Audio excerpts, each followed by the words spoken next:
दोस्तों Dubai United Arab emirate की back to back बहुत यूनिक वैकेंसीज हम लोग आपके लिए लेकर आ रहे हैं। आपने नोटिस किया होगा, इससे पहले हमने एक अकाउंट्स मैनेजर की वैकेंसी आपके साथ शेयर की थी। इसमें बहुत ज़बरदस्त सैलरी थी, ठीक है। नहीं देखा तो आप उसको चेक कर लें। अभी भी हमारे पास कुछ नई वैकेंसी आई हैं। 4000 से लेकर 6000 दिरहम AED आपको यहाँ पर मिल रहा है, जो कि भारतीय रुपये में बनता है लगभग 1,04,000 से लेकर 1,57,000, यानी कि 1 लाख से लेकर 1,57,000 रुपी अकोमोडेशन एम्प्लॉयर आपका यहाँ पर प्रोवाइड कर रहा है। सिविल ड्राफ्ट्समैन की वैकेंसी है। इसके अलावा कुछ और वैकेंसी हैं। यूएई के आप साथ बने रहे। यहाँ पर भी सैलरी अगर देखी जाए तो कंपैरेटिवली अच्छी है, क्योंकि 1350 दिरहम्स यानी कि 1350 दिरहम आपको मिल रहा है। 10 घंटे का ड्यूटी है, 1 घंटे का ब्रेक आपको मिलेगा। हमें चाहिए AC ductman, construction helpers, masons, scaffolders, shuttering carpenters और स्टील फिक्सर्स। रहना खाना फ्री है, ट्रांसपोर्टेशन फ्री है, अच्छे एनवायरनमेंट में आपको काम करने को मिलेगा। जेन्युइन वर्क वीज़ा पर आप लोग माइग्रेट करेंगे, खर्चा भी आपका कम होगा, ठीक है। तो अगर गल्फ जाना है तो वैकेंसीज हैं। देखिए, गल्फ की बहुत सारी वैकेंसीज हमारे पास चलती रहती हैं। सिक्योरिटी की, ड्राइवर्स की रेगुलर वैकेंसीज हैं। सिविल कंस्ट्रक्शन की रेगुलर वैकेंसी है। कम पैसे में जाना है, स्टेबल करियर चाहिए, गल्फ से स्टार्ट कर लो। दुबई में तो हमारा ऑफिस है।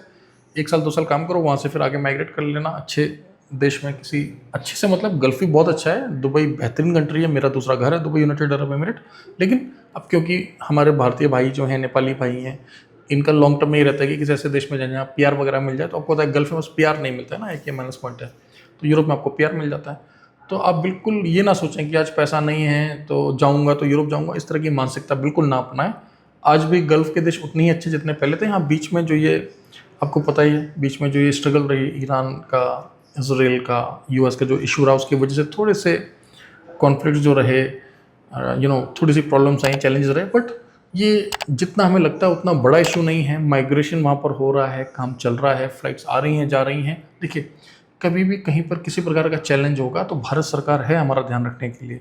Government of India always ensure करेगी कि फ़्लाइट्स को रोक दिया जाए, ठीक है। भारत के दूतावास हैं, वहाँ पर एम्बेसीज हैं, लाखों की संख्या में आज भी भारतीय वहाँ काम कर रहे हैं, ठीक है दोस्तों। तो और हम हमेशा की तरह ये प्रे करते हैं कि इस तरह की जो संघर्ष हैं दुनिया में ये रुक जाएं, शांति हो और फिर से पहले की तरह चीज़ें स्मूथली चलें। लेकिन यह सब बताने के पीछे उद्देश्य यही है कि गल्फ़ की हायरिंग हो रही है, वीज़ास लग रहे हैं और लोग जा रहे हैं। तो आप बिल्कुल ये ना सोचें कि गल्फ़ का काम नहीं हो रहा है या गल्फ़ जाना सेफ़ नहीं है। बिल्कुल सेफ़ है, ठीक है।